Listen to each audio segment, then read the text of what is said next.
बड'फानि महर मोखांखौनो गोसोआव गैलाब्ला जेसेबांनाखि एभेक्सन खालामदों बे एभेक्सनाव बर' गामिफोरखौल' खालामदों गुबुन आदिबासिफोरखौ मानो हायाखै कारापसन मुक्त खालामगोन बोसोरनैनि उनाव बिटिसिखौ सुइजारलेण्ड खालामगोन होननानै इउपिएलनि माखासे नंखाय बाखाय मिउनिसिपालनि चेयारमेन बिसिडिसिनि चेयारमेन सोरबा मेम्बारफोरा सानै साथाम हिन्जाव गदाय लानो हादोंब्ला जों हाया नामा बन्धुमोन आं गायनाय बानलु सिब्र अर्गेनिकसो खाथियाव नुवा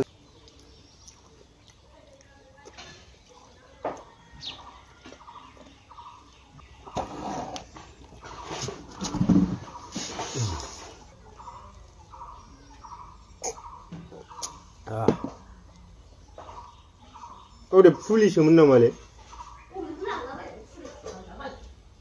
모torku bongso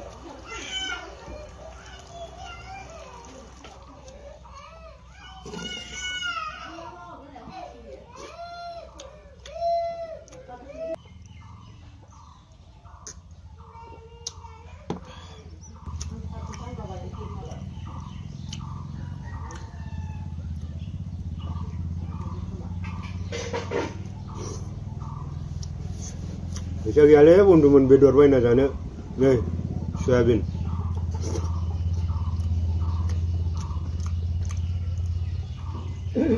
जोंना प्रमोद बेफारियासो मालाय हा फाननायनि फैसा मोनदोंदां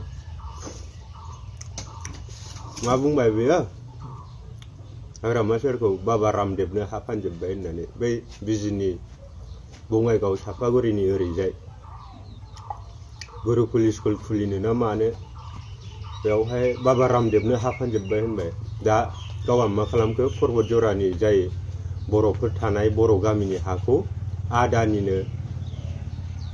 3000 बिगानिबो बारा फानबाय जाहैबाय बेसेबां दुखुनांथाव बे मानसियानो मा होनदोंमोन जों दा रंजाथ'वा मागो बैसागु रंजानाय बोथोरा जोंहा दा नंथ'वा जेब्ला उदां बड'लेण्ड मोनगोन अब्लासो जों रंजागोन होनबाय बे भिडिअखौ नायदो बिथाङा उदां बड'लेण्ड मोनैनि सिगांनो बिसे बारस्ल' बारस्ल' रंजादों गोबां गाज्रि अबस्थायाव दाबो संसार जानानै दङ ओंखायनो बे हलि बे दमासि बे माइबा फुजा माराय बेफोरो जोंनि थाखाय दायो जेबो नंथ'आ जोंनि थाखाय मोनसेल' थांखिया जाबाय जोंनो बड'लेण्ड नांग्रोगोन बड'लेण्ड मोननायनि उनाव जों रंजागोन बड'लेण्ड मोननायनि उनाव जों मोसागोन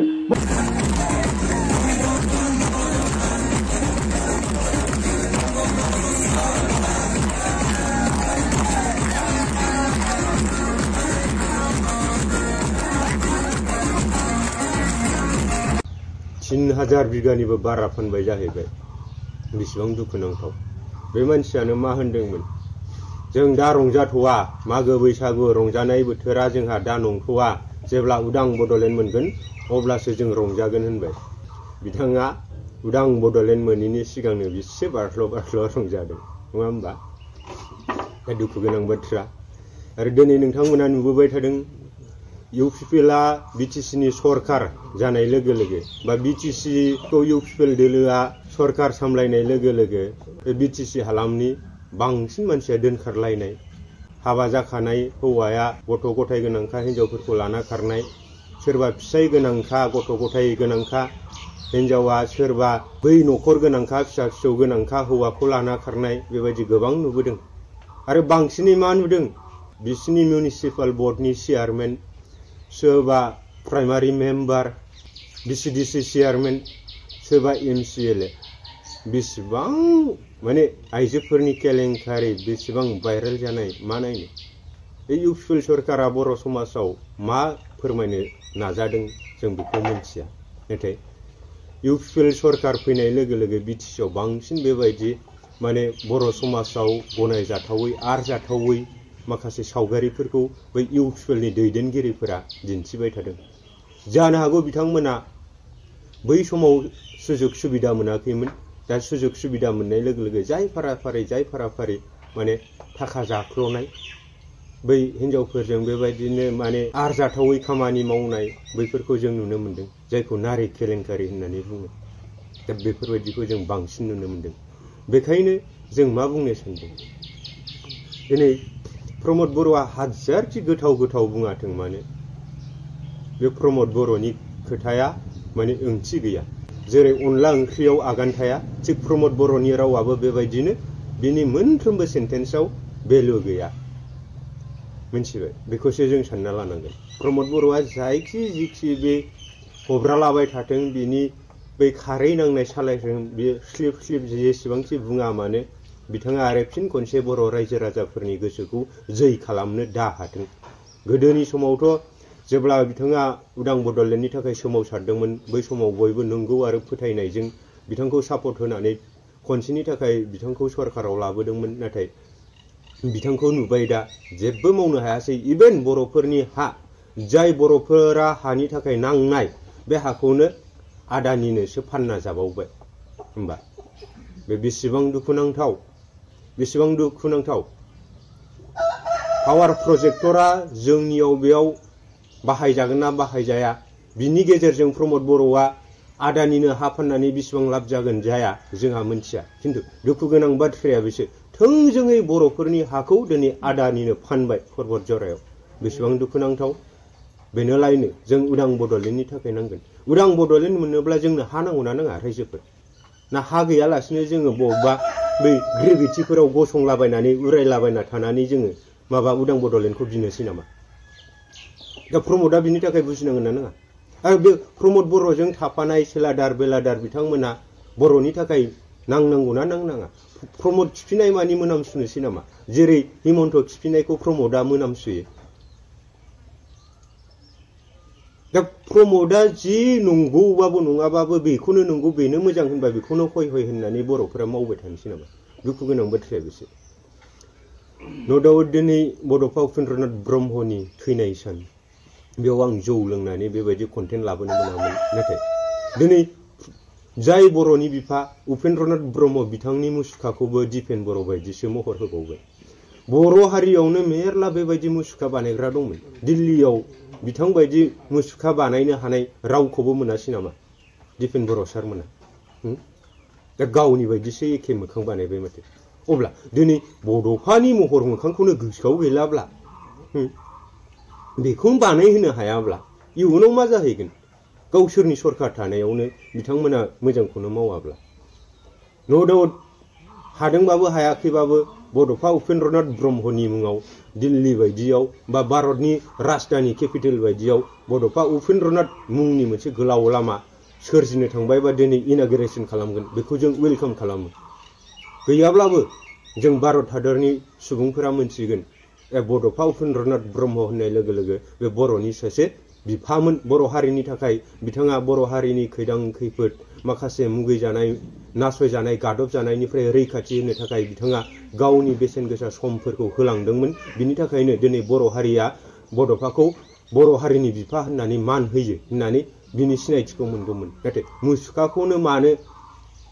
दिपेन सार बायदिसो बानायखो दिनै बड'फानि महर मोखांखौ बिथांमोना गोसोआव गैला नामा बेफोर जोंनिफ्राय कुइसन जायो आरो दुखु मोननाय बाथ्राफ्रा बेफोरनि गेजेरजों ओंखारो दा जायखियानो जादोला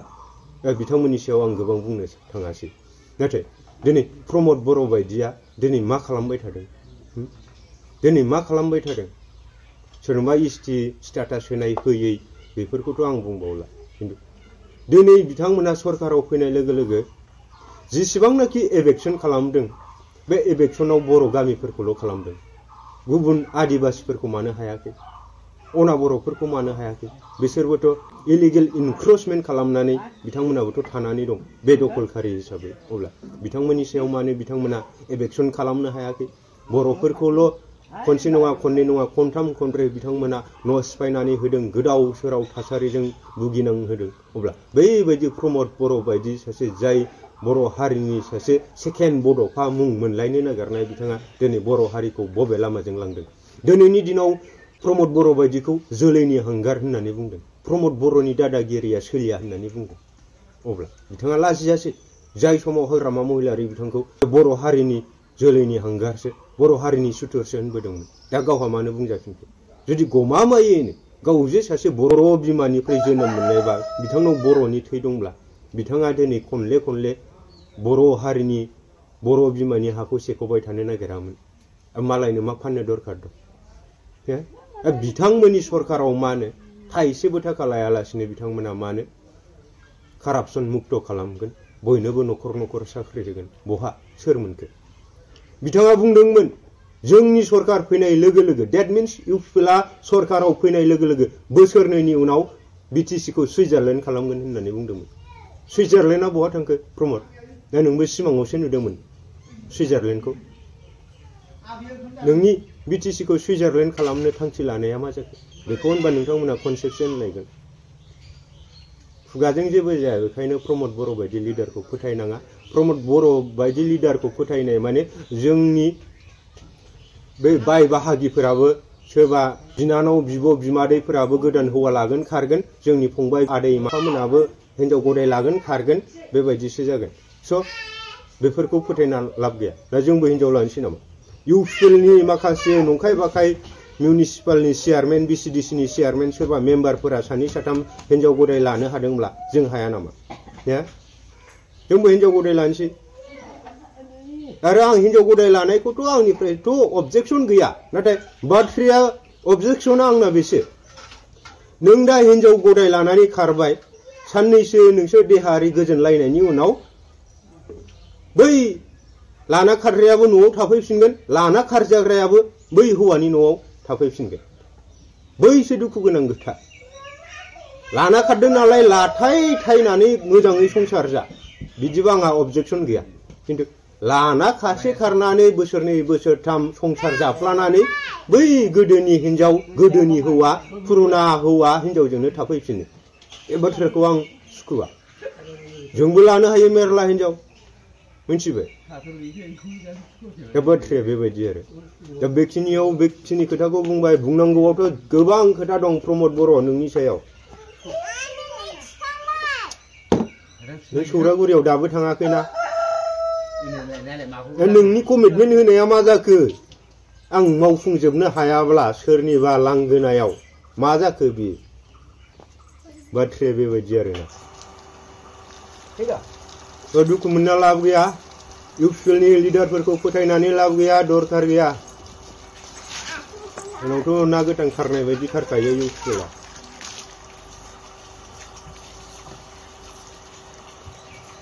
बानलु सिब्र' ओइ हा नों फेन गाना गोलैयै फेन गानना फै थांजोंना फेन गानना फै दे